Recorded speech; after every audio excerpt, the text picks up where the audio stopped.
신약성경 마가복음 15장 33절부터 34절까지 두 구절입니다.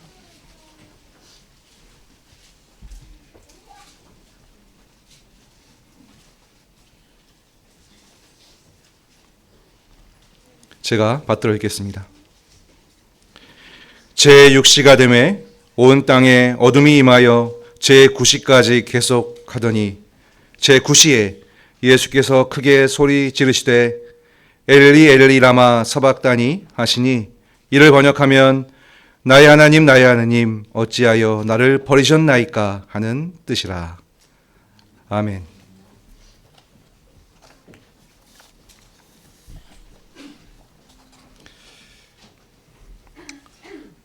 사람이 죽음에 가까이 이르렀을 때 남기는 말을 유언이라고 하죠. 재산을 상속하는 그런 유언, 그런 말은 죽기 오래 전에 남기기도 하지만 좁은 의미로 유언하면 죽기 바로 직전에 남기는 몇 마디 말이라 할 수 있겠습니다. 그래서 유언도 사실 쉽게 남길 수 있는 건 아니에요. 고통 속에서 아무 말 못하기도 하고 정신이 혼미하기도 하고 또 갑작스럽게 죽기도 해서 유언을 남기는 것도 그렇게 쉬운 일은 아닙니다. 여러분, 만약에 여러분이 죽기 바로 직전에 몇 마디 말을 남길 수 있다. 뭐 가족이든 뭐 친지든 친구든 주변 사람들에게 바로 죽기 직전에 숨을 거두기 전에 내가 몇 마디 말을 남길 수 있다라고 하면 여러분 어떤 말을 남기시겠습니까? 한번 생각해 보신 적이 있으신가요? 저는 종종 생각해 보는데 그 명사들이 남긴 유언이라는 책도 있어요. 그러니까 유명한 사람들이 남긴 유언이라는 책도 있어서 제가 읽어봤는데 재밌더라고요. 어떤 사람은 유머스러운 그런 유언을 남기기도 하고 어떤 사람은 철학적이고 아주 심오한 심각한 그런 말을 남기기도 하고 잘못을 뉘우치기도 하고 또 어떤 사람은 그 삶의 허망함을 그런 슬퍼하는 그런 말도 남기기도 합니다. 여러분은 어떤 말 남기시겠습니까? 그 책을 읽어보니까 정말 다양한 그런 유언들이 있는데요. 그 사람에 따라서 제각각의 유언이 있는데, 근데 공통적인 거는 그 사람의 삶, 평생 동안 하는 직업, 아니면 그 사람의 인격, 아니면 평생 동안 그 사람이 이렇게 길러왔던 생각들, 그것을 아주 짧게 요약해서 그것으로부터 우러나오는 그런 의미 있는 말을 남긴다는 것입니다. 유언을 남기는데 쓸데없는 말, 뭐 편의점 가서 뭐 사와라 이런 얘기 안 하겠죠, 그죠? 지금 몇 시냐, 뭐 이런 말은 안 하겠죠. 정말 남기고 싶은 말, 그러니까 의미 뜻 있는 말을 남기려고 할 거예요. 오늘 본문에도 한 사람의 유언이 담겨 있습니다. 바로 예수님의 유언입니다. 본문은 제6시가 되매 온 땅에 어둠이 임하여 제9시까지 계속하더니 라는 말로 시작됐는데요. 제6시는 이스라엘 시간으로 12시, 낮 12시 정오거든요. 그때 온 땅에 어둠이 임했다. 그리고 제9시, 오후 3시인데 그때까지 그 어둠이 계속 드리워 있었다. 이렇게 사건을 기록하고 있습니다. 마가복음 15장 25절에 보면 제3시, 오전 9시에 예수님이 십자가에 못 박히셨거든요. 그러니까 예수님께서는 오전 9시부터 오후 3시까지 십자가에 못 박혀서 고통을 겪으셨고 이제 죽기 직전이세요. 오후 3시에 이제 숨을 거두시거든요. 다음 시간에 이제 숨을 거두시는 그 장면을 설교하게 될 텐데요. 바로 그 직전입니다. 직전에 하신 말을 오늘 이제 34절에 기록하고 있는 거예요. 어둠이 짙게 드리웠습니다. 대낮이잖아요. 그러니까 지금 이 상황이 아주 심상치 않다는 거예요. 예수님의 죽음이 이렇게 초자연적인 그런 상황이 벌어질 정도로 굉장히 의미 있는 사건이라는 점을 오늘 본문에서 잘 보여주고 있습니다. 하나님께서 그렇게 하신 거죠. 유언의 내용은 무엇입니까? 유언은 무엇입니까? 성경 퀴즈에 잘 나오는 그런 말이기도 하죠. 엘리 엘리 라마 사박다니. 번역하면 나의 하나님 어찌하여 나를 버리셨나이까. 이런 뜻의 말씀을 예수님께서 유언으로 남기셨습니다. 물론 이제 다른 복음서를 보면 뒤에 또 한두 마디 말이 있긴 하셔요. 그런데 마가는 일단 이 말을 마지막 말로 기록하고 있고 그 말도 사실 오늘 말과 깊은 연관이 있어서 다음 시간에 좀 살펴보게 될 텐데 어찌됐건 뭐 전체적으로 오늘 이 말이 예수님께서 남기신 거의 마지막 말이라는 것에는 뭐 틀림이 없습니다. 나의 하나님 어찌하여 나를 버리셨나이까. 제가 연기를 못해서 감정을 못 싣는데 아주 처절한 말이죠. 그렇죠? 지금 예수님이 여기까지 오기까지 얼마나 큰 고통을 겪었는지 우리가 지금까지 봐왔잖아요. 그죠?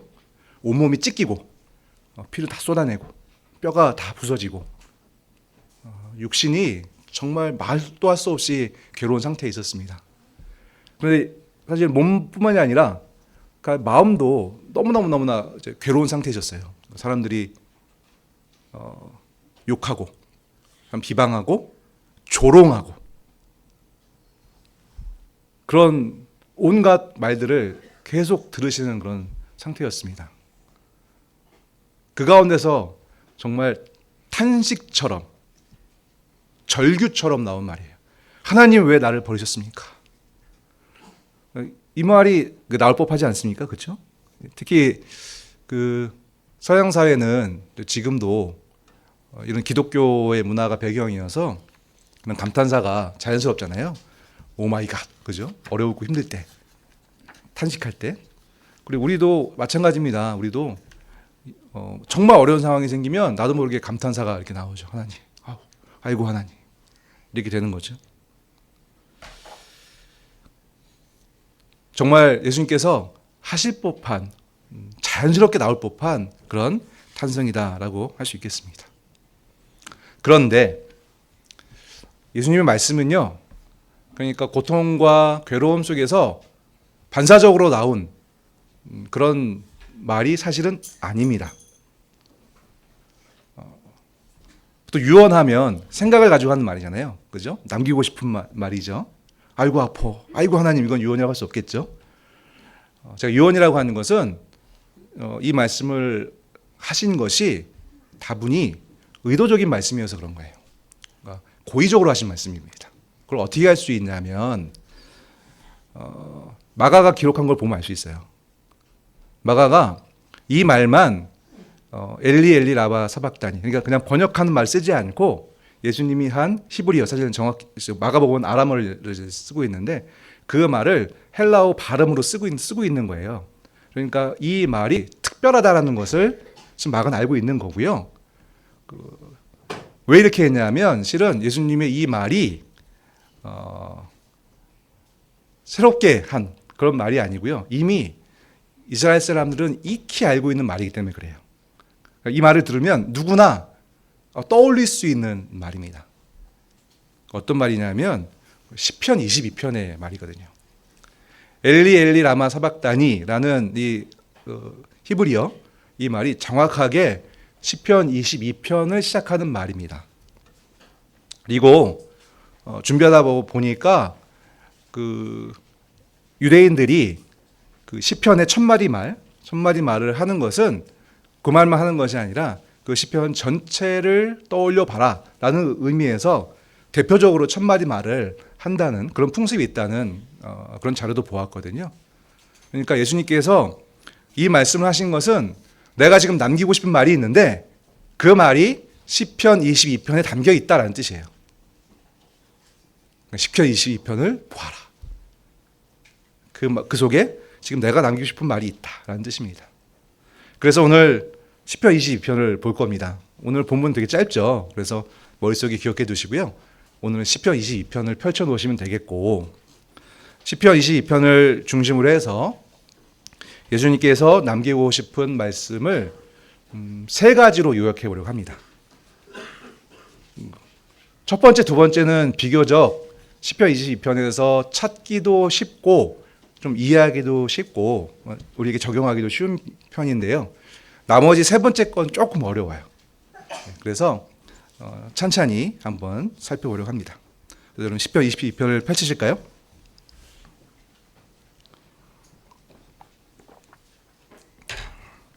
일단 다윗의 시, 인도자를 따라 아멜레샬에 맞춘 노래라고 시작되고 있죠. 다윗의 시임을 알 수 있습니다. 1절 보시면 딱 보이죠. 내 하나님이여, 내 하나님이여, 어찌 나를 버리셨나이까. 이게 엘리 엘리 라마 사박다니에 해당되는 말입니다. 어찌 나를 멀리하여 돕지 아니하오시며 내 신음소리를 듣지 아니하시나이까. 내 하나님이여, 내가 낮에도 부르짖고 밤에도 잠잠하지 아니하오나 응답하지 아니하시나이다. 지금 이 시편의 처음부터 이 시편을 노래하는 다윗의 마음이 얼마나 지금 답답하고 괴로운지를 우리가 충분히 느낄 수 있어요. 그런데 왜 이렇게 답답하고 다윗이 지금 힘든가? 이렇게 괴로운가? 12절 보시면 제가 12절부터 16절까지를 읽겠습니다. 많은 황소가 나를 애워싸며 바산의 힘센 소들이 나를 둘러쌌으며 내게 그 입을 벌림이 찢으며 부르짖는 사자 같으니이다. 나는 물같이 쏟아졌으며 내 모든 뼈는 어그러졌으며 내 마음은 밀랍 같아서 내 속에서 녹았으며 내 힘이 말라 질그릇 조각 같고 내 혀가 입 천장에 붙었나이다. 주께서 또 나를 죽음의 진토 속에 두셨나이다. 개들이 나를 에워쌌으며 악한 무리가 나를 둘러 내 수적을 찔렀나이다. 여기에 비유적인 표현들이 나오죠. 짐승으로 많은 황소떼, 바산의 힘센 소들 이런 표현 나오고요. 마지막 16절에는 개들이라는 표현이 나옵니다. 들개들이 되겠죠. 그래서 지금 이 다윗을 공격하는 그런 무리들을 이렇게 거센 짐승에, 우리가 보통 우리나라에서는 얌전한 소를 많이 보는데 정말 황소, 그 씨름소라고 하죠. 우리나라에서 그런 게 있는데 그래서 정말 무섭죠. 그래서 돌진해서 모든 것을 부서뜨릴 것 같은 그런 기세로 달려들거든요. 그리고 그 광야에 있는 그런 거친 개들, 큰 개들, 얼마나 두렵고 또 흉폭하게 공격해 옵니까? 그죠? 그런 비유를 들고 있는데 그 비유에 해당하는 것은 16절에 나오는 것처럼 악한 무리입니다. 악한 일을 저지르는 무리라고 할 수 있겠죠. 그러니까 이들의 공격 때문에, 이들의 괴롭힘 때문에 지금 시편 기자가 너무나 괴로운 거예요.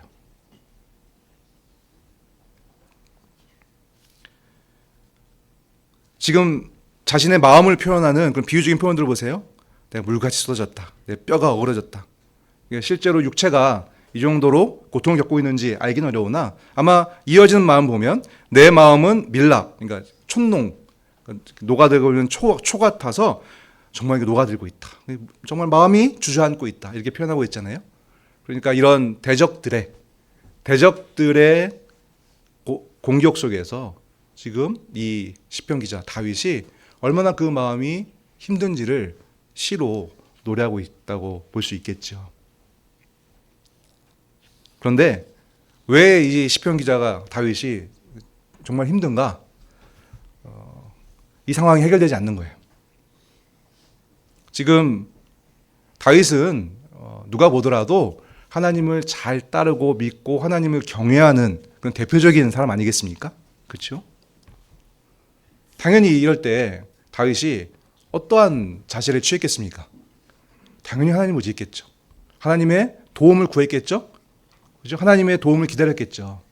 그런데 이 시편 기자의 시를 보면 응답이 없는 거예요. 상황이 바뀌지 않는 거예요. 이게 해결될 그런 실마리가 잘 보이지 않는 상황 속에서 이 괴로운 심정을 토로하는 그런 노래를 하고 있는 것으로 보입니다. 그래서 나의 하나님, 나의 하나님, 어찌하여 나를 버리셨나이까? 이것은 단순히 힘들어서, 괴로워서, 마음이 어려워서 반사적으로 나오는 그런 말이 아니라 이런 어려운 상황이 지속되는 가운데 하나님을 의지했던 그 깊은 마음이 계속되다가 그럼에도 불구하고 아무런 답을 찾지 못했을 때 신자가 겪는 그런 마음이라 할 수 있어요. 이런 마음을 사실은 성경에서 많이 찾을 수 있는데요. 다윗뿐만이 아니라 대표적으로 욥기를 보면 잘 알 수 있습니다. 욥이 사실은 그런 마음의 대표적인 예예요. 여러분 욥이 겪었던 상황은 다 아시죠? 굳이 길게 설명하지 않겠습니다. 모든 것을 다 잃었잖아요. 가진 건 모든 것 다 잃고 자기 아내에게 배신당하고 친구들에게 배신당하고 자기 몸은 극심한 고통 가운데 있고 근데 그 상황이 바뀌지 않는 거예요. 뿐만 아니라 다윗도 대적들이 괴롭히고 계속 조롱하고 그랬단 말이에요. 우리가 그 다윗의 그 일대기를 알기 때문에 다윗이 어떤 어려움을 겪었는지 또 어떤 조롱받았는지 잘 알고 있죠. 이 시편을 어떤 맥락에서 지었는지 잘 알기 어렵지만 우리 충분히 떠올릴 수 있는 다윗이 겪었던 어려움이 있어요. 욥도 마찬가지죠. 이렇게 어려운데 욥의 친구들이 찾아왔잖아요. 이 세 친구가 엘레바스, 빌다, 소발이 찾아와서 욥에게 어떻게 말했고 어떻게 대했습니까? 네가 죄를 지어서 하나님께서 벌 내리신 거다. 하나님께서 널 버린 거다. 네가 문제가 있다. 계속 이렇게 공격했거든요. 근데 욥은 하나님께서 그를 경건하다 이렇게 표현하셨는데 욥은 스스로 생각했을 때 이런 벌을 받을 만한 그런 죄를 스스로 발견하지 못하는 거예요. 그때 겪는 고통. 억울한 거죠. 억울함이 더해지는 거예요. 큰 잘못이 없는데 별 잘못이 없는데 사람들이 잘못되었다. 문제가 있다. 욥이나 다윗이나 하나님을 따랐을 뿐인데 하나님 말씀대로 하려고 했을 뿐인데 그런데 어떤 상황 속에서 그랬던 자신의 삶이 인정받지 못하고 오히려 사람들의 놀림거리가 되는 그런 상황 속에서 그것이 잘 끝나지 않는 그런 상황 속에서 이 말을 하는 거예요. 하나님, 나를 버리신 겁니까?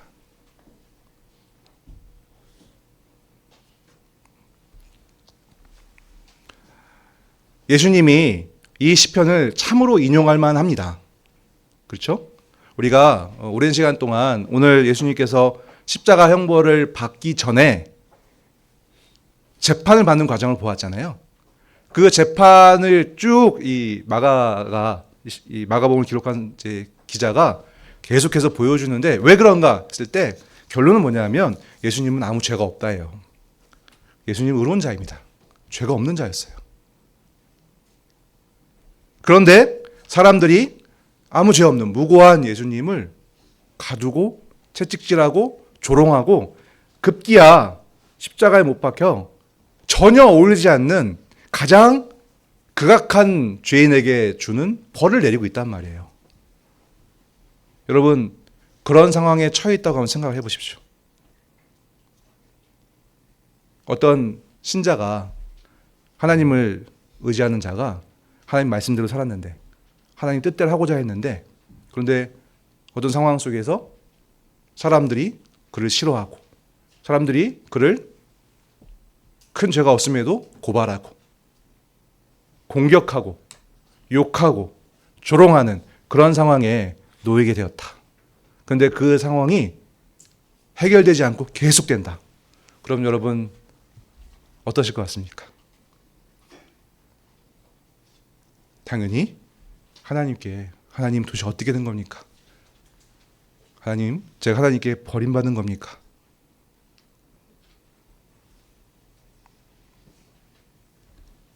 하나님께 과연 이렇게 울부짖을만 한 것이죠.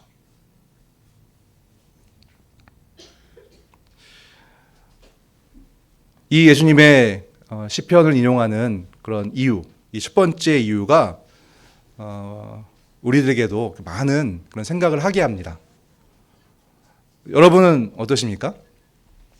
여러분 삶 속에서 어떠세요? 이러한 상황가 지금 예수님이 겪고 있고 다윗이 겪었고 또 욥이 겪고 있는 이런 상황에 처하신 경험이 있으신지 모르겠어요. 물론 이 성경의 인물들, 또 특히나 예수님처럼 아주 극단의, 그러니까 아주 극심한 이런 상황은 특히 이 시대가 평화의 시대여서 별로 없을 수 있겠지만, 근데 여러분, 이 예수님의 이런 탄식, 마찬가지로 그것의 배경이 되는 그런 다윗의 탄식, 욥의 탄식은 신자들에게 얼마든지 이런 상황이 있을 수 있음을 보여주고 있습니다. 여러분, 이때 지금 다윗이 보여줬고 예수님이 보여줬고 또 욥이 보여줬던 끝까지 하나님께 이유를 묻는, 하나님 어떻게 된 겁니까? 하나님이 도대체 나와의 관계가 끊어진 겁니까? 그건 도저히 견딜 수가 없습니다 라고 하는 마음으로 하나님께 울부짖는 것, 이것이 신자가 성경에 기록되어 있는 이런 선한 신자들이 마땅히 겪게 되는 그런 삶의 한 단면일 수 있음을 우리가 기억해야 합니다. 많은 신자들이 이러한 삶의 부분을, 신자의 삶의 부분을 외면하고 싶어하는 경향이 있어요. 그런데 오늘 말씀 분명히 보여주고 있습니다.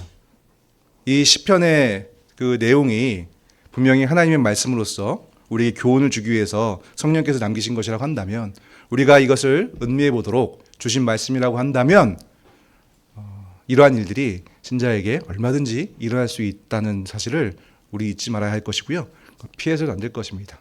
더 나아가서 여러분, 지금 이 거룩한 신자들이 괴로워하는 걸 보세요. 하나님 저 버리신 겁니까? 이들에겐 그게 제일 문제예요, 지금. 자, 이들이 겪었던 삶의 괴로움들이 있습니다. 다른 사람들의 조롱과 멸시, 또 육체적인 괴로움, 또 모든 것을 잃어버린 상실감 많이 있는데, 지금 이들에게는 근본적으로 뭐가 문제냐면 하나님이 저를 버리신 겁니까? 이게 문제예요. 보통 많은 사람들이, 특히 또 일부 신자들도 마찬가지인데요, 이런 상황이 생기면 그 상황에 빠져드는 경우가 많습니다. 많은 돈을 잃어버렸어요. 그러면 돈을 잃어버린 그 자체에 빠져서 그것만으로 괴로워하고 하나님 찾지 않습니다. 몸이 아파요. 몸이 너무 괴로워요.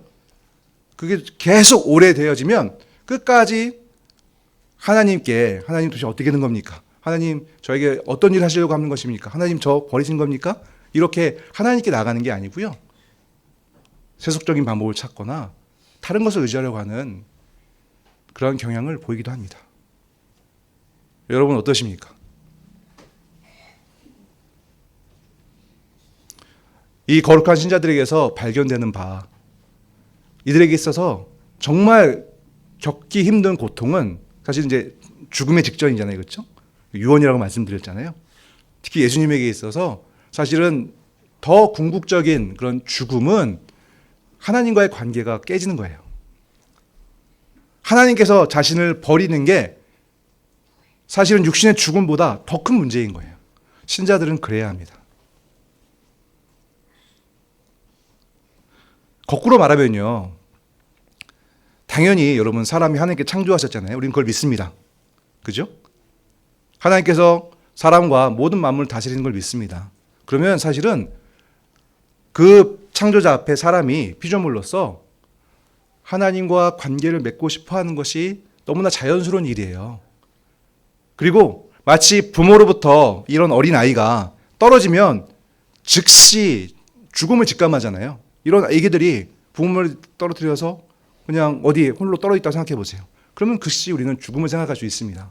마찬가지로 사람은요, 하나님으로부터 떨어졌다, 하나님과 더 이상 소통하지 못한다, 하나님과 관계를 맺지 못한다, 하나님께서 날 버리셨다라고 한다면 그것은 사실 육신의 죽음보다 더 근본적인 죽음이라 할 수 있어요. 거룩한 신자들의 이 자세에서 우리는 사람의 죽음의 본질을 발견하게 되는 것입니다. 그래서 아이러니하게도 이러한 신자들의 이 절규가요, 거꾸로 살아있음의 증거예요.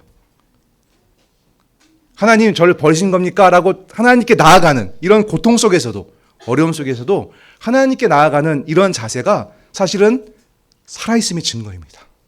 어떻게 해서든지 하나님과의 관계를 이어가려고 하는, 하나님과 관계 속에서 답을 찾으려고 하는 그런 자세.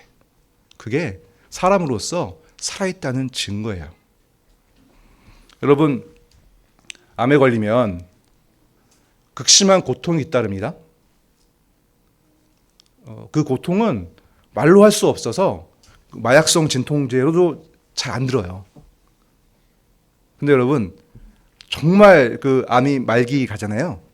죽음 직전에 이르잖아요. 그러면 안 아픕니다. 왜 안 아플까요? 암 세포가 육신을 계속 파괴하는, 건강한 그 세포를 파괴하는 거잖아요. 계속 파괴하다가 이제 더 이상 감각하지 못할 정도로 파괴하는 경우가 있어요. 그러면 감각하지 못해요. 안 아픈 거예요. 여러분, 마치 이것과 유사해요.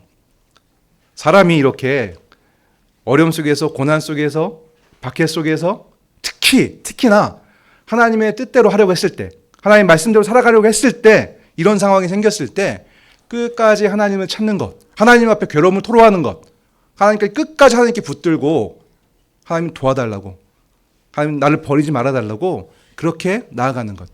이게요, 고통을 느끼는 거잖아요. 그죠? 그 진정한 영적인 삶의 고통을 느끼는 거예요. 하나님과 떨어지기 싫다는 것, 그 자체가 사실은 살아있다는 증거입니다. 정말로 영적인 죽음에 가까이 가잖아요. 그 영혼이 점점 죽음에 가까이 가면요, 감각이 없어요. 하나님이 뭐고 관심도 없어요. 어려움이 생기면 그냥 그 어려움 어떻게 해서든지 인간적인 방법을 해결하려고 하고, 잘 안 되면 포기하고 낙심하고 그냥 주저앉고 하는 겁니다. 그게 사실은 영적인 죽음의 증거입니다. 오늘 이 거룩한 사람, 예수님이 십자가 위의 고통 가운데 하나님, 나를 버리신 겁니까? 이렇게 울부짖는 이 모습은 사실은 사람이 겪을 수 있는 복의 한 부분이기도 합니다. 욥이 그랬고 다윗이 그랬습니다. 많은 성경의 인물들, 하나님께 복을 받은, 은혜를 받은 많은 성경의 인물들이 이러한 과정을 겪었습니다. 다윗만이 이러한 시편을 부른 게 아니에요. 성경에 기록되지 않았겠지만 많은 하나님께 은혜 받은, 하나님께 복을 받은 하나님의 백성들이, 신자들이 기록되지 않은 시편 22편을 분명히 불렀을 것입니다. 바라기는 현장교회에 사랑하는 교우들이 이러한 살아있음, 영적인 생명을 누리기를 소망합니다. 하나님과의 관계가 어떻게 해서든지 유지되길 바라는 마음, 내가 해결할 수 없는 그런 문제 앞에서 하나님을 생각하는 마음. 세상 사람들은 그 문제 그 자체에 빠져들어서 그것을 자기의 힘으로 어떻게 해보려고 하는데, 그때에도 신자는 하나님을 잊지 않고 하나님께 울부짖는 이 모습들을 우리 현장교회 교우들도 늘 유지하게 되기를 간절히 소망해 봅니다. 그런데 두 번째인데요, 이렇게 좀 무고한 고난 가운데 거룩한 사람들이잖아요. 욥도 그렇고, 그리고 다윗도 그렇고, 예수님 말할 것도 없고요. 거룩한 사람들, 의인들인데요. 이들이 무고한 고난을 당하면서 또 사람들의 외면과 질시를 받으면서 고통 가운데, 사실 절망할 수밖에 없는 그런 상황 가운데 이렇게 하나님께 울부짖는 것, 하나님께 답을 찾고자 하는 것, 이것으로서 큰 의미가 있습니다만, 근데 시편 22편을 더 읽어보면 그 정도에서 멈추고 있지 않아요. 그러니까 지금 나 힘들어요, 하나님 저 버리신 거예요? 이것도 충분히 의미가 있지만 이 정도에서 그치지 않습니다. 그럼 22편 10절을 보십시오.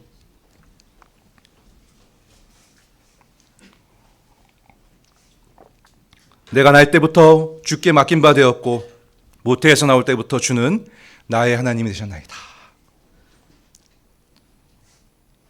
19절 한번 보실까요? 여호와여 멀리하지 마옵소서. 나의 힘이시여 속히 나를 도우소서. 내 생명을 칼에서 건지시며 내 유일한 것을 개의 세력에서 구하소서. 어떻습니까? 그냥 저 힘들어요. 어떻게 된 건지 모르겠어요. 저 괴로워요. 하나님 저 버리신 건가요? 여기서 머무르고 있나요? 아니요. 끝까지 하나님의 도움을 구합니다. 하나님에 대한 신뢰를 버리지 않아요. 나는 태어날 때부터 하나님의 사람입니다. 나를 멀리하지 마시옵소서. 하나님은 나의 힘이십니다. 속히 나를 도와주시옵소서. 내 생명을 칼에서, 개의 세력에서, 이 악인들의 손으로부터 건져 주시옵소서. 하나님에 대한 신뢰를 버리지 않고 계속 하나님의 도움을 구하고 있습니다. 어떻게 이럴 수 있을까요? 물론 아까 10절에서 읽은 것처럼 나는 하나님의 백성입니다라고 하는 강한 확신이 있죠. 그런데 여러분, 이 시편 기자의 다윗의 하나님에 대한 이해를 보십시오. 24절 보세요. 그는 곤고한 자의 곤고를 멸시하거나 싫어하지 아니하시며 그의 얼굴을 그에게서 숨기지 아니하시고 그가 울부짖을 때에 들으셨도다.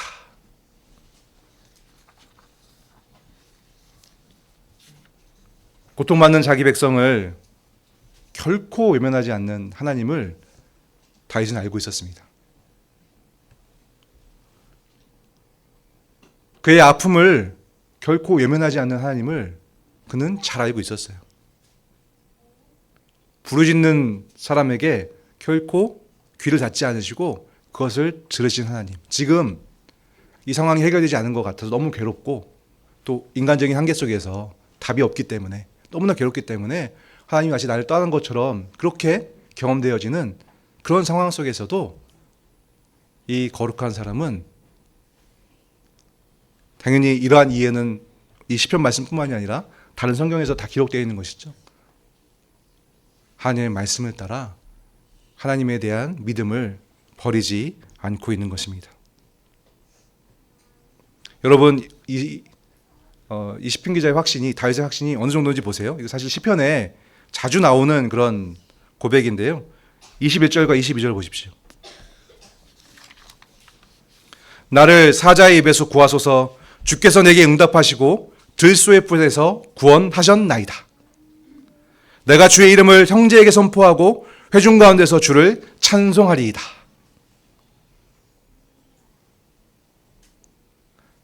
나를 사자의 입에서 구하여 주시면 내가 하나님을 찬송하겠나이다. 주께서 응답하시면, 나를 구원하시면 내가 주의 이름을 형제 가운데 선포하겠나이다가 아니고요. 나를 구하소서. 주께서 내게 응답하시고 들소의 뿔에서 구원하셨나이다. 이미 자신이 구원받은 것처럼 확신 가운데 노래하고 있어요. 그래서 지금 상황이 해결된 것이 없는데, 바뀐 것이 없는데, 여전히 괴로운 상황인데 이 하나님의 영광을, 나를 도우시고 구원하시는 하나님의 역사를 내가 형제 가운데, 회중 가운데 선포하겠다라고 지금 선언하고 있는 것입니다. 사랑하는 성도 여러분, 신자가 당연히 인간이기 때문에 뭐 예수님은 좀 논외로 하더라도 다윗이나 욥도 마찬가지죠. 모든 신앙의 인물들이 당연히 이런 고난 가운데서, 이런 곤고함 가운데서 낙심할 수 있습니다. 괴로울 수 있죠. 눈물이 날 수 있죠. 특히 하나님 말씀대로 했는데, 그죠? 하나님을 따라갔는데, 그런데 그 결과가 사람들의 공격이나 사람들의 비난이나 사람들이 그것을 뭐 왜곡하거나, 뭐 우리 사회에서는 별로 많지는 않지만 실제로 뭐 물질적으로나 물리적으로 그것으로 인해서 괴로움을 겪게 되었을 때, 그것이 계속 지속되었을 때 얼마나 마음이 상합니까? 그렇죠? 하나님 저 버리신 건가요? 그렇게 말할만 하죠. 그렇게 슬퍼할 만하죠. 그렇죠? 그런데 정말 신자는요, 정말 하나님을 아는 자, 하나님의 은혜를 정말 받은 자는요, 잠깐 그럴 수 있지만 거기서 끝끝내 머물지 않습니다. 그러니까 저 하나님과 결별하겠습니다, 이런 결론으로 나아가지 않아요. 그게 죽음인 줄 알거든요. 그게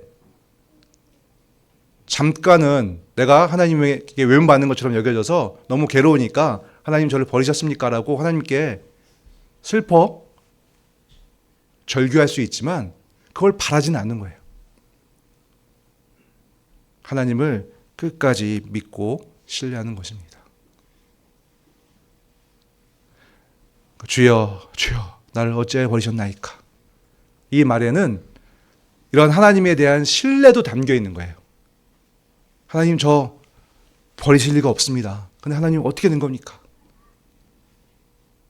하나님 저를 버리시는 것이 아니실 텐데 어찌하여 이런 괴로움이 계속되는 것입니까? 저는 분명히 믿습니다. 하나님께서 나를 결코 이대로 내버려 두지 않을 것이라는 것을 분명히 믿습니다. 하나님 도와주소서. 하나님께서 나를 붙들어 주시니 반드시 이 상황을 이길 것입니다. 견딜 것입니다. 승리할 것입니다. 그래서 하나님을 찬송하기를 소망하나이다. 이런 기도로 나아가는 것입니다. 여러분, 이런 기도가 이어질 때 신자가 세상을 이길 수 있어요. 우리가 늘 그 설교를 듣거나 성경을 읽으면서 교회가 전투하는 교회이고 세상과 맞서 싸우는 교회이고 그리고 승리하는 교회라는 것을 배우잖아요. 그죠? 근데 그 사실이 늘 막연한 경우가 있어요. 왜 막연하냐면요, 일단은 싸우질 않아요. 그리고 이러한 오늘 본문에서 나오는 예수님께서 보여주는, 또 예수님께서 봐라 하는 시편 20편에 있는 다윗이 보여주는, 욥이 보여주는 이러한 신자로서의 삶의 상황을 들어가기를 원하지 않아요, 많은 신자들이. 그래서 일부러 그런 상황을 회피합니다. 회피한다는 건 어떤 거냐면요, 말씀을 잘 생각하지 않는 거예요.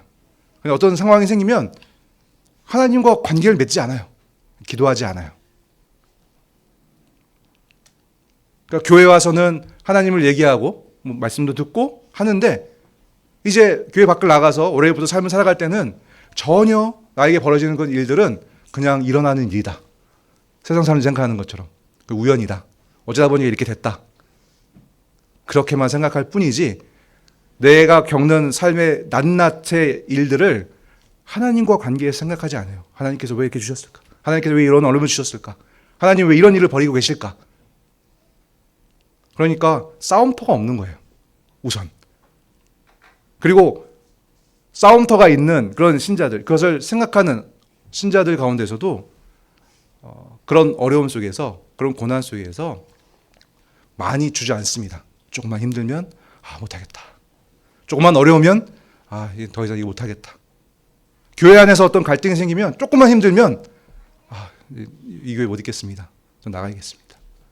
내 직장 일터에서 조금만 신자다운 삶을 살았을 때 그 직장터에서 그것으로 인하여서 사람들이 좀 이상하게 보고 그것을 낯설게 보고 좀 거리를 두고 하게 되면 이러면 이 사람들하고 어울려서 못 살겠다 하고 금세 포기합니다.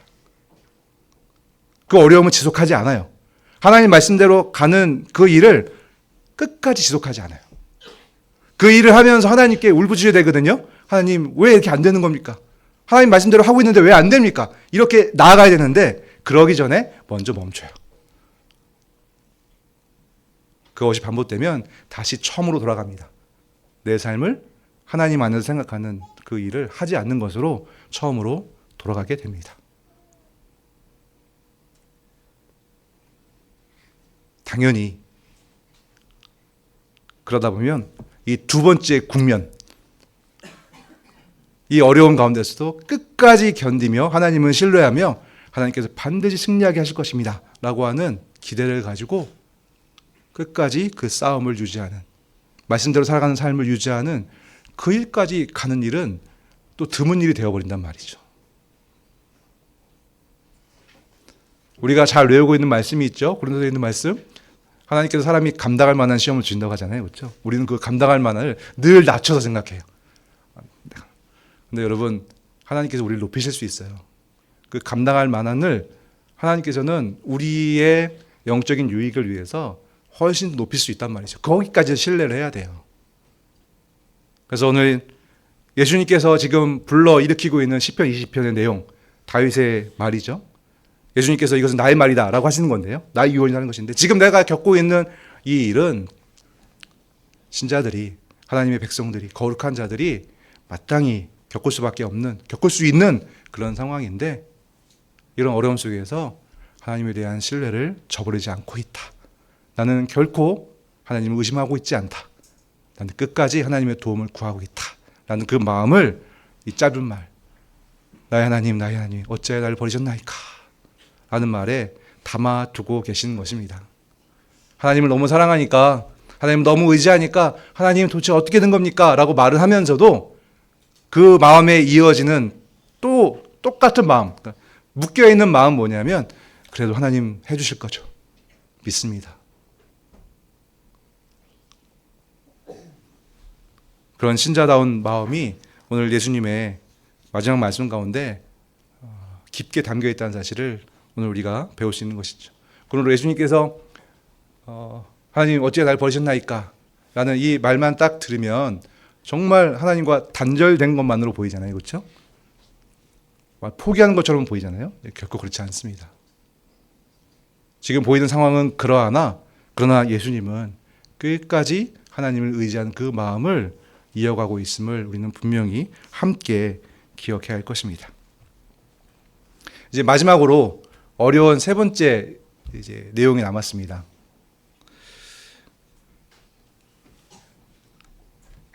이 예수님의 이 마지막 유언을 통해서 신자가 하나님에 대해서 어떤 마음을 가져야 되는가를 두 가지 그런 면으로, 두 가지 내용으로 살펴보았잖아요. 오늘 본문이 그 정도에서 그치는가? 근데 그렇지 않습니다. 훨씬 더 깊은 내용이 있습니다. 아마 성경을 많이 읽으신 분들은 이미 발견하고 제가 말을 하지 않더라도 충분히 이미 이해하고 있는 그런 내용일 텐데요. 그래도 함께 좀 확인해 보려고 합니다. 사실 이 세 번째 내용은요, 아주 직접적이진 않아서 이 시를 잘 이해해야 돼요. 그러면 시편은 어떤 면에 있어서는 여러 가지 면에서 참 우리에게 가깝고 또 읽기 쉽고 우리의 마음이 참 와닿는 그런 부분도 있습니다만, 근데 쉽지만은 않습니다. 오늘 본문이 그러한 면을 잘 보여주고 있는데요. 먼저 여러분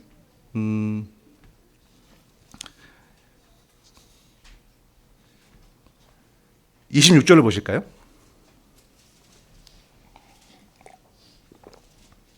함께 읽어보겠습니다. 시작.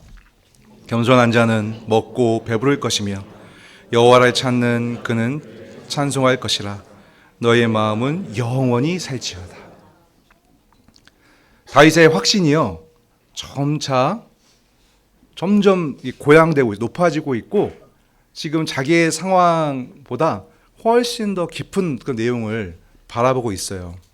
여러분, 여기 겸손한 자, 여호와를 찾는 자가 사실은 댓글 읽으면서 같은 내용이거든요. 겸손하게 여호와를 찾는 것인데요, 그가 하나님을 찬송해야 될 것이고 또 배부를 것이라고 되어 있어요. 이때 이 배부름, 단지 그냥 육적인 것을 말하는, 몸이 배고픔, 그런 것을 말하는 것일까요? 29절 가보실까요? 같이 읽어보겠습니다. 시작. 세상의 모든 풍성한 자가 먹고 경배할 것이요 진토 속으로 내려가는 자, 곧 자기 영혼을 살리지 못할 자도 다 그 앞에 절하리로다. 사실 26절과 거의 유사한 그런 내용인데요, 좀 더 의미가 분명해지면서 깊어지고 있습니다. 자, 세상의 모든 풍성한 자, 사실은 육적인 그런 먹는 부분에 있어서는 다 갖춘 자잖아요, 그렇죠? 그런데 그도 경배해야 될 내용이에요. 그러니까 앞에서 먹고 배부르는 것은 우리가 세상적인 방식으로, 육신의 방식으로 먹고 배부르 이런 걸 말하는 것이 아니라는 것을 잘 보여주고 있는 것이죠. 그리고 더 근본적으로 진토 속으로, 흙 속으로 가는 자, 그러면서 어떻게 설명하고 있습니까? 자기 영혼을 살리지 못할 자, 하나님을 경배하라. 다윗이 지금 고난 가운데서 답이 없을 때 하나님께 울부짖었습니다. 곧 이어서 자신이 신뢰하는 하나님을 다시 한번 확인하고 그 하나님께 도움을 구하고 있습니다. 그런데 그 도움이 단순히 지금의 상황 아니면 육적인 상황을 개선해 주십시오 이런 차원이 아니라 자신이 가지고 있는 확신이 바로 이 문제, 자기 영혼을 살리지 못하는 문제. 사실 죄 때문에 모든 인생이 흙으로 돌아가는 하나님의 저주를 풀지 못하는 문제. 이 문제로 확장되고 있다는 사실을 우리에게 분명히 알려주고 있습니다. 마지막에 보시면요, 이렇게 시편이 끝나요. 후손이 그를 섬길 것이요 대대의 주를 전할 것이며 와서 그의 공의를 태어날 백성에게 전하며 주께서 이를 행하셨다 할 것이로다. 하나님의 의로움을 얘기하고 있죠. 하나님의 의로운 일을 말하고 있어요. 이 하나님의 의로운 일은 다윗이 확장시킨 것처럼 지금 죄로 인해서 자기 영혼을 살리지 못하는 그러한 인생들을 향하여서 하나님께서 자기 의로움을 보이고 의로운 행사를 하시겠다는 거예요. 그 인생들에게 자기 의로움을 보여줬다는 것이죠.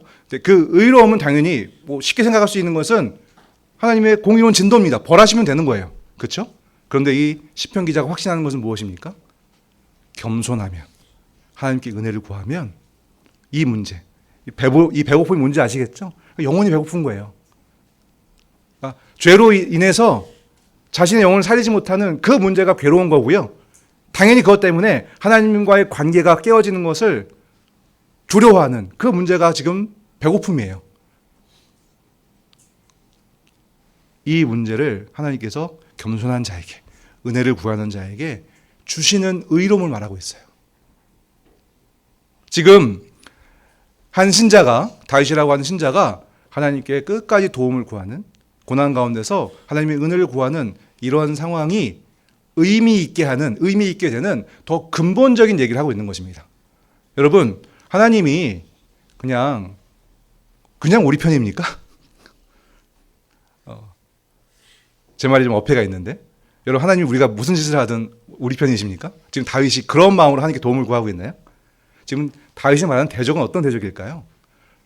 하나님의 의로움에 도전하는 대적들이에요. 지금 다윗이 이 어려움 가운데서, 고난 가운데서 하나님을 의지하는 것은요, 이 마지막에 있는 더 근본적인 문제, 그러니까 나를 불러주신 이유가 죄로부터 구원해 주시는 일이고 그런 복을 누리게 하시는 것이고, 내가 할 수 없었던, 나 스스로를, 내 영혼을 스스로 살릴 수 없었던 그 문제를 해결해 주시는 은혜를 받은 자로서 살아갈 때, 그것을 알고 그 은혜를 누린 자로 살아갔을 때에 그런 삶을 살아가는 자가, 그 은혜 가운데 있는 자가 끝까지 하나님을 신뢰하면서 어떤 어려움 속에서도 그 하나님의 이 근본적인 일을 바라보면서 살아갈 때 주어지는 그런 기도를 사실은 앞서 첫 번째, 두 번째에서 다루었다 볼 수 있어요. 여러분, 하나님께 뭐든지 얘기하면 다 들어주시는가요? 어쩌면 근본적으로 신자가 어려움을 겪는 이유도 바로 이 근본적인 문제, 이 땅을 살아가면서 너희가 받은 은혜가 무엇인지를 깨닫게 하는 이 문제를 경험하도록 하시기 위해서 어려움을 주시고 고난을 주시는 것일 수 있습니다. 정리하자면 지금 다윗은 자신의 이런 어려움과 고난 가운데 더 근본적인 하나님의 은혜, 죄로부터 구원을 주신 은혜를 바라보고 있고, 그리고 또 특별히 사실은 그 일을 이룰 자. 오늘 우리가 교독도 했잖아요. 요한복음 4장에서 이 사마리아인도 그리스도를 기다리고 있었거든요. 메시아를 기다리고 있었어요. 모든 유대인들의 대망입니다. 그들을 구원할 자. 근데 다윗이 이해하고 있는 그 구원이라는 것이 명백해졌잖아요. 그렇죠? 그 일을 이룰 자를 사실은 다윗은 기다리고 있었던 거예요. 그리고 다윗은 자신이 겪고 있는 그런 어려움과 고난 속에서 자신의 이 죄로 인해서 벌어지는 모든 상황들, 하나님께서 그 죄로부터 구원해 주시기 위해서 이런 어려움을 주시면서 여전히 그 죄 가운데 있는 공격하는 이들, 그 이들과 맞서 싸우게 하는 그 가운데에서 이 문제가 결코 쉬운 것이 아니구나. 여기 나온 것처럼 나 스스로는 결코 할 수 없는 것이구나. 반드시 이 죄에 대해서 하나님께서 책임을 물으시는구나. 내가 할 수 없는, 나는 지금 감당할 수 없는 이 죄의 대가를 하나님께서 약속하신 메시아가 치러야 되는구나 라는 사실을 이 시편에서 분명히 말하고 있지는 않지만 이미 마음에 담고 이 시편을 부르고 있는 거예요. 그래서 저는 이렇게 생각합니다. 어쩌면 지금 자신이 겪고 있는 이 고난을 장차올 메시아, 이사야가 노래했잖아요. 고난의 종, 그렇죠? 물론 다윗 이후입니다만 그것과 같은 그런 이해를 가지고 자신의 이런 삶 가운데서 계속 희미하게나마 보여주고 있는 나의 구원자를 이 시편 20편에서 지금 소개하고 있는 것이라 할 수 있습니다. 그래서 여러분 다시 시편 20편을 보시면 6절 보십시오. 나는 벌레요 사람이 아니라 사람이 비방거리요 백성의 조롱거리니라. 나를 보는 자는 다 나를 비웃으며 입술을 삐죽거리고 머리를 흔들며 말하되 8절 그가 여호와께 의탁하니 구원하실 걸 그를 기뻐하시니 건지실 걸 하나이다. 이 상황이 예수님에게서 분명히 벌어졌습니다. 정확하게 이 일이 벌어졌죠. 14절 보십시오. 나는 물같이 쏟아졌으며 내 모든 뼈는 어그러졌으며 내 마음은 밀랍 같아서 내 속에서 녹았으며. 십자가에서 물과 피를 쏟으신 모든 뼈가 어그러지신 그 예수님의 모습을 우리는 이 시편에서 분명히 발견할 수 있습니다. 18절을 보십시오. 내 겉옷을 나누며 속옷을 제비 뽑나이다. 이 일이 예수님의 십자가 여정 가운데서 완벽하게 나타났죠. 왜 이렇게 되었는가? 이 성경의 저자가 성령 하나님 한 분이시기 때문에 그렇습니다. 다윗이 성령의 영광 가운데 희미한 믿음 가운데 장차올 메시아, 그 메시아를 염두에 두면서 자신의 고난을 이해하고 시편을 부른 거거든요. 내가 이렇게 겪고 있는 이 고난을 대신할 자가 필요하다. 내가 할 수 없는 내가 구원할 수 없는 그 영혼을 구원할 수 있는 그분을 어렴풋이 바라보면서 이 노래를 불렀는데 성령께서 그것을 영감하셔서 실제로 장차올 메시아가 예수님께서 하실 그 일을 담아두게 하신 거예요. 여러분 이런 거 보면 정말 신묘하지 않으십니까? 성경의 통일성이란 이런 겁니다. 여러분 이런 거를 어떻게 사람이 쓸 수 있겠어요? 고안해서 할 수 있겠어요? 다윗이나 또 이제 기록자 마가나 예수님의 역사나 욥이나 다 뭐 시대가 다르고 장소가 다 다르거든요. 다 각자 한 것 같지만 모든 역사를 이루신 하나님께서 특히 성령을 통해서 하나의 메시지를 우리에게 전달하고 있는 것입니다. 그래서 마지막으로 결론적으로 이 시편 22편을 예수님께서 언급하신 것, 주여 주여 어찌하여 나를 버리시나이까 라고 외치신 것은 다윗이 고대였던 메시아가 바로 나다. 그가 고난 가운데 하나님께 처절하게 은혜를 구하면서 또 확신 가운데 하나님의 도우심을 기대하면서 그 더 근본적으로 이 모든 일이 죄로부터 자신을 구원하려고 하는, 특히 자신이 할 수 없는 그 일을 메시아를 말미암아 하시게 하는 그 역사를 확신 가운데 노래했는데 바로 그 노래가 나를 가리키고 있는 것이었다. 이렇게 예수님께서 말씀하신 것입니다.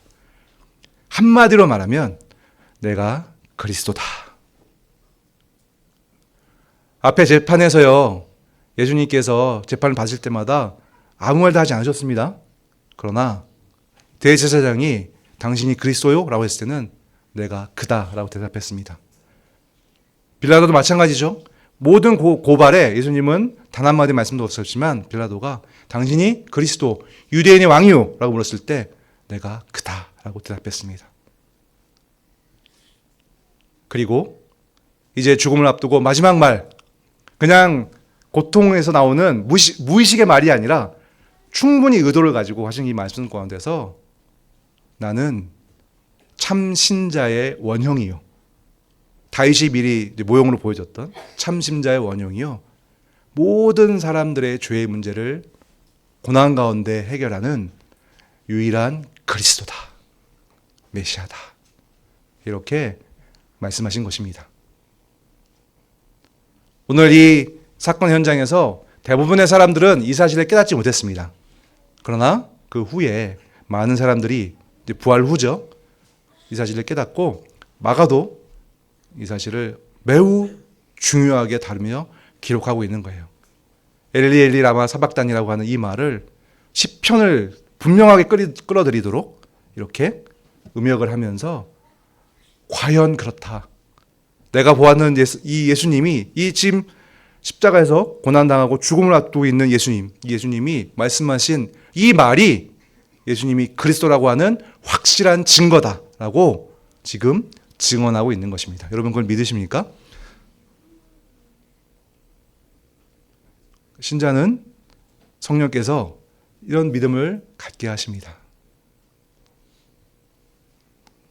사랑하는 성도 여러분, 말씀을 마치면서 이 세 가지 내용이, 이 기도에 예수님의 이 절규에 담겨 있는 세 가지 내용이 당연히 우리에게도 있어야 됩니다. 예수님은 우리와 하나가 되어주시기 위해서 오신 분이에요. 그래서 예수님이 하신 모든 일들은요, 우리가 해야 될 일이고 우리가 누릴 수 있는 다 영광된 일입니다. 다윗은 기계적으로 말하면요, 오실 예수님이 겪으실 일을 미리 겪은 거예요. 우리는 예수님께서 이제 그것을 실체로 보여주셨고요, 이제는 그 실체를 바라보면서 똑같이 다윗처럼 그 일을 겪게 될 것입니다. 첫 번째, 두 번째는 많이 말씀을 드렸고요. 세 번째, 우리도 예수님 안에서 늘 그리스도를 인식하면서 우리와 함께 되신 예수 그리스도를 의식하면서, 우리를 위한 새 사람이잖아요. 우리가 새로운 피조물이 되었다고 했을 때 그 새로운 피조물의 모든 내용은 우리와 함께 계신 예수님께 있습니다. 예수님이 우리의 생명이요, 우리의 의요, 우리의 모든 새로움입니다. 그분을 의지했을 때, 그분을 믿었을 때 다윗처럼 이런 고난을 당할 수 있고요. 결론적으로 그런 고난 가운데 참신자는 반드시 그리스도를 떠올리게 되어 있습니다. 아, 내 안에 그리스도로 말미암아 내가 이런 일을 겪고 있구나. 예수님이 하나님의 뜻을 이루시기 위해서, 나를 구원하시기 위해서 이렇게 무고한 고초를 겪으시고 겪지 않아도 되는 일을 겪으시고 나에게 유익을 주시기 위해서 자신의 모든 영광을 다 버리시고 내 죄의 대가를 짊어지시고 죽으시고 내가 누릴 모든 영광을 또 주시기 위해서 부활하셨구나 라는 사실을 고난의 상황 가운데서 늘 인식하게 되어 있습니다. 그래서 여러분, 믿음으로 살아가시면서 여러분 주변에 있는 사람들에게, 이웃들에게, 또 친지들에게 여러분 자신을 믿음 안에서 내어주시는 것 결코 아까워하지 마십시오.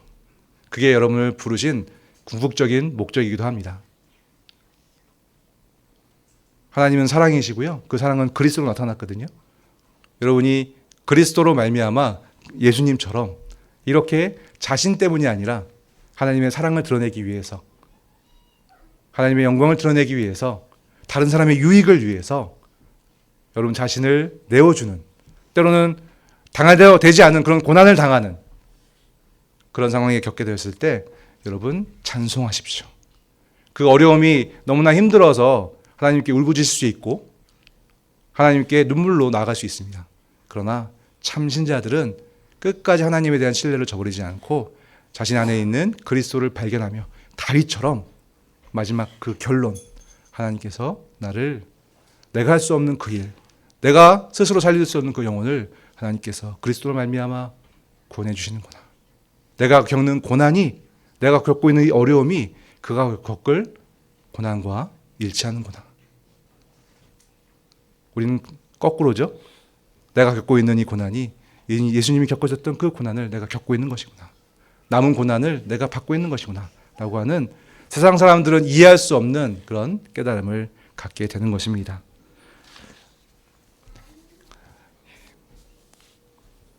설교를 짧게 하려고 무진장 애를 쓰는데 네, 또 길어졌습니다. 죄송합니다. 네, 이 짧은 말씀에 담겨있는 의미가 너무나 깊어서 많은 말씀을 드렸습니다. 이 짧은 말씀 하나에도 하나님의 너무나 원대한 뜻이 담겨 있는 것을 오늘 여러분 잘 기억하시고 이 탄식이 우리의 탄식이 되기를 소망해 봅니다.